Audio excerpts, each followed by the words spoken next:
Welcome again. Today we will learn about practice set number 3.4. The first problem from practice set 3.4. On 1st January 2016, Sanika decided to save rupees 10, rupees 11 on the second day, rupees 12 on third day. If she decides to save like this, then on 31st December 2016, what would be her total saving. इथं आपल्याला 1 जानेवारी म्हटलेलं आहे, 2016 साल आहे. पहिल्या दिवशी म्हणजे 1 जानेवारीला ती 10 रुपये इन्व्हेस्ट करते, 11 रुपये दुसऱ्या दिवशी, 12 रुपये तिसऱ्या दिवशी, अशा प्रकारे ती सेव्ह करत जाते. आणि 31 डिसेंबर म्हणजे वर्षाच्या सगळ्यात शेवटी तिच्याकडं एकूण टोटल किती रक्कम शिल्लक राहील असा त्या ठिकाणी विचारलेला प्रश्न आहे. इथं आपण लक्षात ठेवायचं की टोटल सेविंग म्हटलेलं आहे, म्हणजे वर्षभरामध्ये एकूण तिच्याकडे किती रुपये सेव्ह होणार आहेत, शिल्लक राहणार आहेत, हे आपल्याला त्या ठिकाणी विचारलेलं आहे. आता आपण सगळ्यात महत्त्वाचा भाग जर बघितला तर आपल्यासाठी विचारलेला आहे ते म्हणजेच पहिली कंडिशन असते, दिलेल्या माहितीवर आपण नोटेशन काढायचे असतात. आता इथं आपल्याला नोटेशन काढत असताना सुद्धा A, D, N, S N, T N यापैकी नेमकं काय काय माहिती आणि काय शोधायचं आहे, आपण हे पहिल्यांदा शोधायचं आहे. आता आपण पहिली कंडिशन बघितली, बाय गिवन कंडिशन. पहिल्यांदा रुपीज 10 म्हटलेला, याचा अर्थ ए इक्वल टू 10 असेल. प्रत्येकातला जर फरक आपण बघितला, रकमेतला गुंतवलेल्या रकमेचा जर फरक बघितला तर आपल्याला लक्षात येतं की प्रत्येक दिवशी फक्त 1 रुपयानं वाढ केलेली आहे. म्हणजे आपण इथं शोधलेलं आहे ते म्हणजेच A equal to 10, D equal to 1. The savings are, म्हणजे आपण हे शोधलं कशावरून, तर आपण जी सेविंग आहेत ती सेविंग आपण लिहिली होती 10, 11, 12 आपण ह्यावरती शोधलेलं आहे. हिअर आपल्याला आता शोधायचे एन आणि टी एन किंवा एस एन नेमकं काय असेल. आपल्याला इथं फक्त दिलेलं आहे लास्ट डेट 31 डिसेंबर, ते सुद्धा साल आहे 2016. त्यावरून आपण एन किती असेल हे शोधायचं आहे. त्यासाठी आपण लिहिलेलं आहे here the year is 2016 and is a leap year, म्हणजे लीप वर्ष आहे आणि लीप वर्षामध्ये आपल्याला एन इज इक्वल टू 366 मिळतात. लीप वर्षामध्ये 366 दिवस असतात, त्यामुळे आपण इथं एन इज इक्वल टू घेतलं 366. Therefore, the total saving on 31st December 2016 is asked, म्हणजे आपल्याला विचारलेलं आहे टोटल सेविंग किती असेल. म्हणजे आपण इथं शोधायचं आहे ते म्हणजेच एस एन, आपल्याला एस एन शोधायचं आहे. त्यासाठी आपल्याला फॉर्म्युला वापरावा लागेल. We know S N is equal to N upon 2 into bracket 2a plus N minus 1 into D, म्हणजे आपण हे शोधायचं आहे. फॉर्म्युला लिहिला आपण, फॉर्म्युल्यामध्ये आपण सबस्टिट्यूशन करायचे आहे.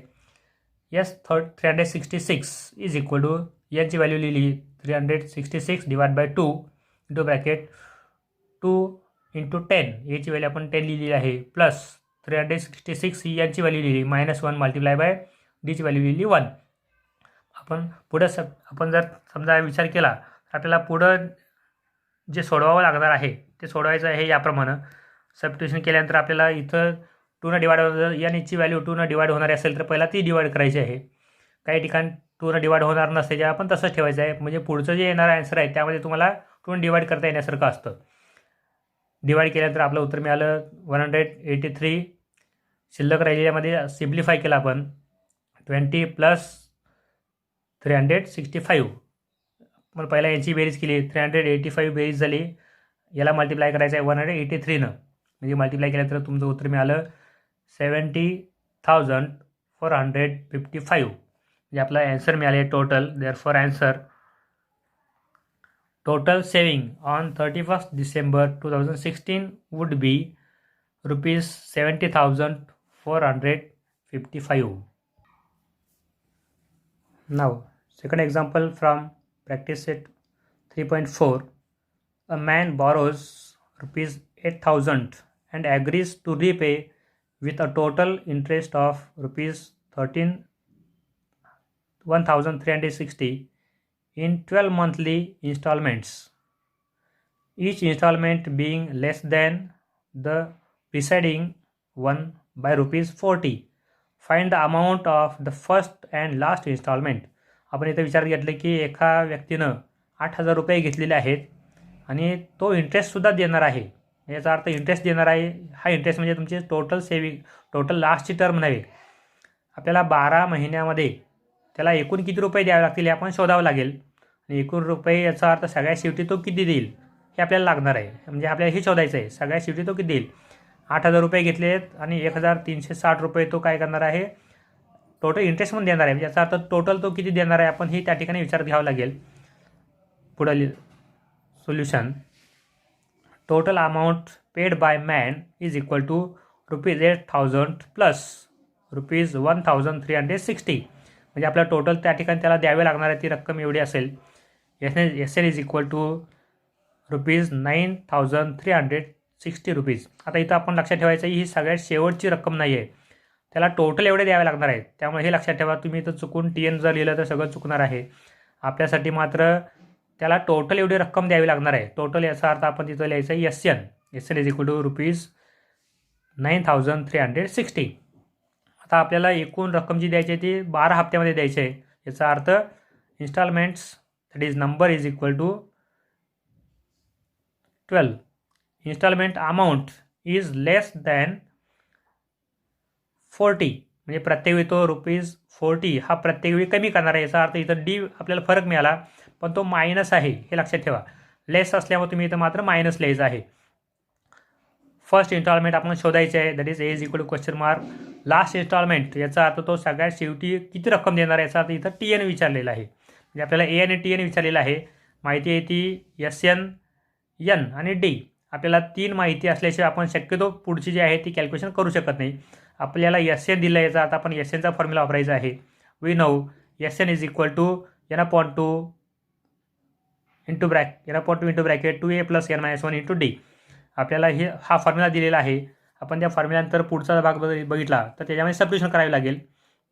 आपण सबस्टिट्यूशन याप्रमाणे केलेले आहे. S12 इज इक्वल टू 12/2 म्हणजे यांची व्हॅल्यू 12 आहे इंटू ब्रॅकेट 2A प्लस यांची व्हॅल्यू माहिती आहे आपण ती व्हॅल्यू सबस्टिट्यूट केली 12 - 1 इंटू -40. म्हणजे आपण इथं व्हॅल्यू सबस्टिट्यूट करताना जे वरती दिले होते आपण त्या व्हॅल्यू इथं सबस्टिट्यूट केलेल्या आहेत. व्हॅल्यू सबस्टिट्यूट केलं तर आपल्याला पुढचं उत्तर मिळतं 9,360 इज इक्वल टू 12/2 होतं याचा अर्थ 6 मिळालं मल्टिप्लाय बाय 2A प्लस 11 म्हणजेच 12 - 1 केलं इंटू -40.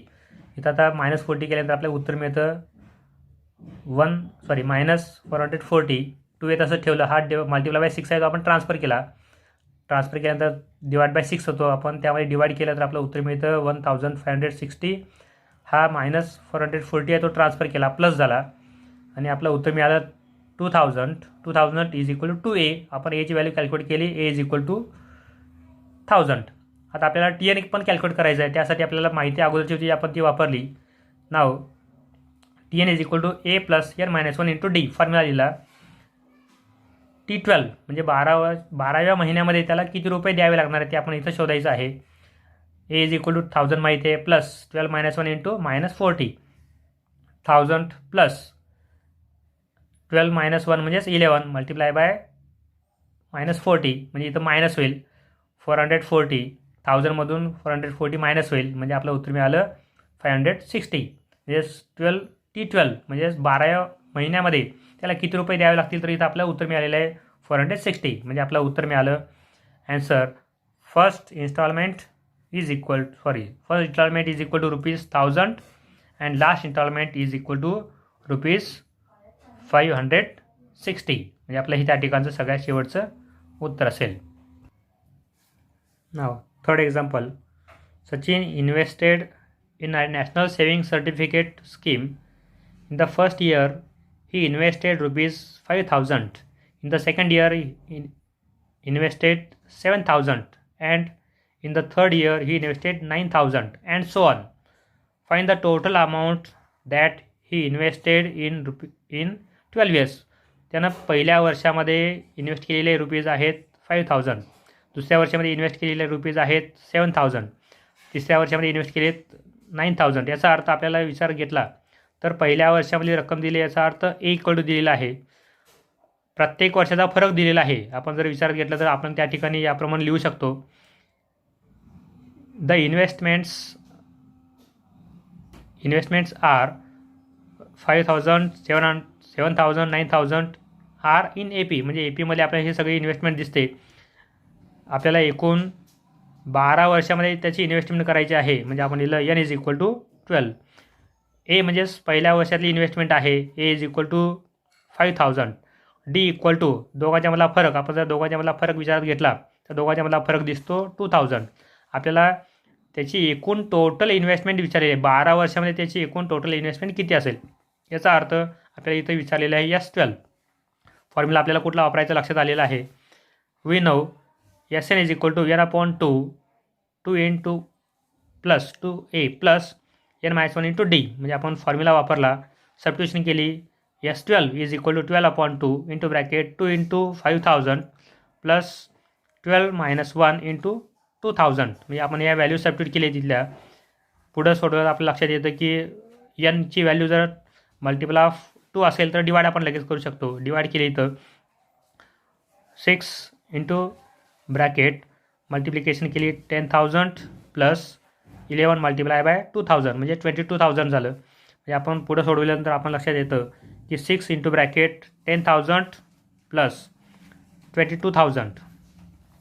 आणि आपण जर पुढचे कॅल्क्युलेशन बघितली तर पुढच्या कॅल्क्युलेशनमध्ये आपल्याला लगेच उत्तर मिळणार आहे.